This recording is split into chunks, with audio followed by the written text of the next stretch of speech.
we meet twice a month as a large group. We meet with police departments made up mostly from the South Shore. It's probably about 40 to 50 dog handlers from communities like Braintree, Bridgewater, Kingston, Hingham, Wareham now, and all the way down to the Cape.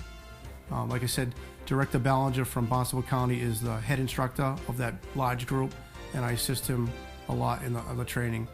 It's a really good asset when we meet as a large group like that, because it's not just that one-sided view of K-9. We get a lot of people, a lot of inputs of real life experience that guys have run into on the street, and we bring it back to training and try to implement it into our training. Right now we're going to demonstrate a building search with one of our patrol dogs. It's going to be Officer Gillette and K-9 Fram.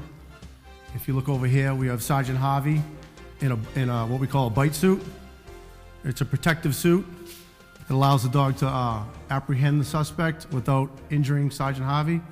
We're going to place Sergeant Harvey in a corner to simulate that the perpetrator is hiding, and we're going to bring Officer Gillette and K-9 Fram upstairs and release him from another doorway, and he'll search this whole area and locate Sergeant Harvey. So Officer Gillette and K-9 Fram, and they're going to perform a building search. When K-9 Fram locates a suspect, he will apprehend him, IA bite. Good.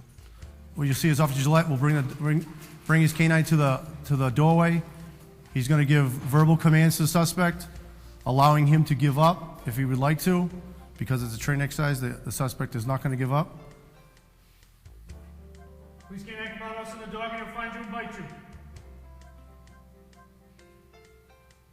Please K-9 come out us in the dog and find you and bite you. As a rule, we give at least 3 warnings. This is your last warning. Come out us in the dog and find you and bite you. As you see, Officer Gillette said this is the final warning.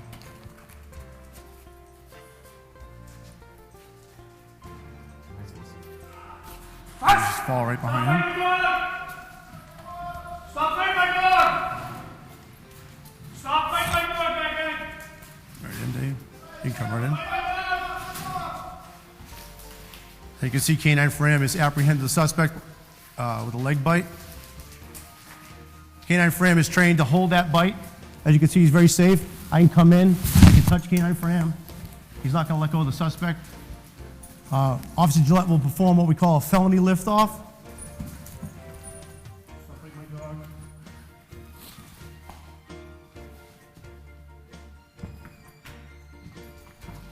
Hands up, bad guy. Missing persons is like I said, one of the things that the patrol dogs do. It's the ability for the dog to, if we get information that a person has gone missing from a house, it's the ability for a dog to go to that house and track a person from point A to point B. So if that person left the house and walked into a wooded area, the dog's ability to put its nose to the ground and track that human scent until it finds that person. It's the most important thing that our patrol dogs do is tracking. Tracking a felon or a missing person is no different. The dog tracks the same way. It's just a different result at the end. This is going to be Sergeant Harvey and K-9 Aris. They're going to simulate a track. We've set what we call a practice track. You can see K-9 Aris is wearing that black harness. That's what we call a tracking harness. It's a secondary indicator to tell K-9 Aris that it's time to go tracking. We track with a 15-foot leash, which Aris is now attached to.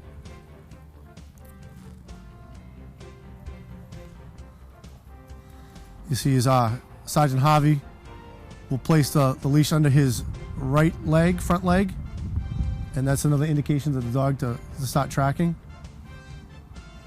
Because it's a practice track, we did a food track. It's just what we call a motivational track. The dog is trained to track footstep for footstep. Our dogs are trained to track human scent. Because it's a motivational track, at the end of this track, the dog's portion of food would be at the end, and that would be in replace of finding a person. An example of a narcotic search that stands out in my mind, a mutual aid call that I had. 2 actually stand out. One was in Stoughton. They had a car that they had towed back to the station. They couldn't find any narcotics in the car, but they believed there was narcotics. I showed up, K-9 Sophie searched the vehicle and within a half hour, she was giving indication to the passenger seat underneath it. After giving a quick look, you couldn't see anything. And after further checking until we found a wire that didn't match up, one of the officers ended up cutting the wire, jumping it, and a hidden compartment was exposed. And in that hidden compartment, we found a loaded 9mm gun, $2,000 in cash, and 11 ounces of cocaine. Staff is made up of 5 other officers. They make me look good every day. Example of that is Sergeant Aruda and Sergeant O'Brien go out daily and represent this office doing narcotic searches. Like I said, we have the 3 up north. Johnny Connors is one of them. He was the one who's been around forever. We have Sergeant Harvey at Shirley. Officer Gillette, he is probably the newest handler to our patrol side. What makes a good K-9 officer, and everyone thinks they have to have prior experience to be a K-9 officer. When I was put on K-9 back in '94, I knew nothing about K-9. I had a house dog. That was my closest thing of being a K-9 officer. It's not usual that someone coming from the street or coming from the correctional background has any kind of K-9 experience. Sometimes we'll have people from the military that have K-9 experience, but it doesn't give them any. That's not what we're looking for. We're looking for a person that is going to show dedication, is going to do the work, is going to put that extra effort into it, and is going to be there every time we need them to be there.